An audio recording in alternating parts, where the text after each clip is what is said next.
when you get started, they always have you start with your friends and family and start working down through your network. And then you start networking into, other centers of influences, and, everybody runs the same cycle. And I started getting into some upper middle class, higher net worth type of clientele. And I started running into issues where the company wasn't comfortable with the size of the account or the umbrella size, or just because the houses were, 2-3 million type of situations. And I was like, but these are good people. I want to take care of them. Yeah. And I couldn't.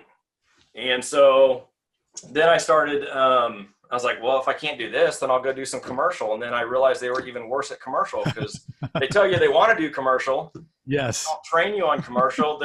And then I ended up being the number, this is hilarious, number 12 commercial writer in the state for that year for farmers in Missouri. And it's because I wrote 22 duplexes on a commercial policy. One on one? No, I broke them up into 12 because I had to meet my numbers. Yeah. Because you have to qualify and show them you're producing numbers. And so I wrote it on, on this location was on this policy. I mean, that's how the game goes. Yeah. That's so funny. And so somehow I was, ranked top commercial producer. And I'm like, this is such a joke. Yeah. And then there was some, so it was right about 2010, 2011, we had a ton of tornadoes and stuff roll through the Midwest, and rate increases started going through the roof after I just spent 2.5 years building what I thought was an amazing book, and with a captive, company, because I couldn't do anything outside. And so then I started seeing these things walk out the door because I couldn't compete at all. And I was like, 2 years of hard work just right out the door. And so I started paying attention to the cancellation requests that were coming in, and I was like, who are these companies? Because I grew up only knowing State Farm, Allstate, and Farmers.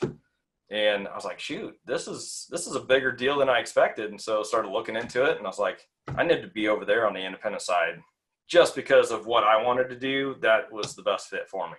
So made my, opted for early retirement with that company, and made my plan and moved on. That's awesome. That's where I am now. Are you at your house right now? Is that your house? Yeah. This is my office in the basement. Nice. Yeah. Do you have an office outside the house? We do.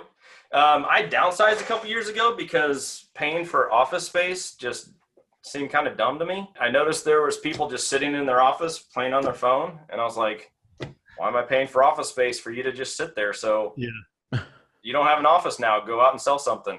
Yeah. So, got rid of the office. I work from home most of the time now, and I just go visit the office when I have to. And I just designed our agency to be mobile, so we can do business anywhere. I don't have to be tied down. Everything's on the cloud.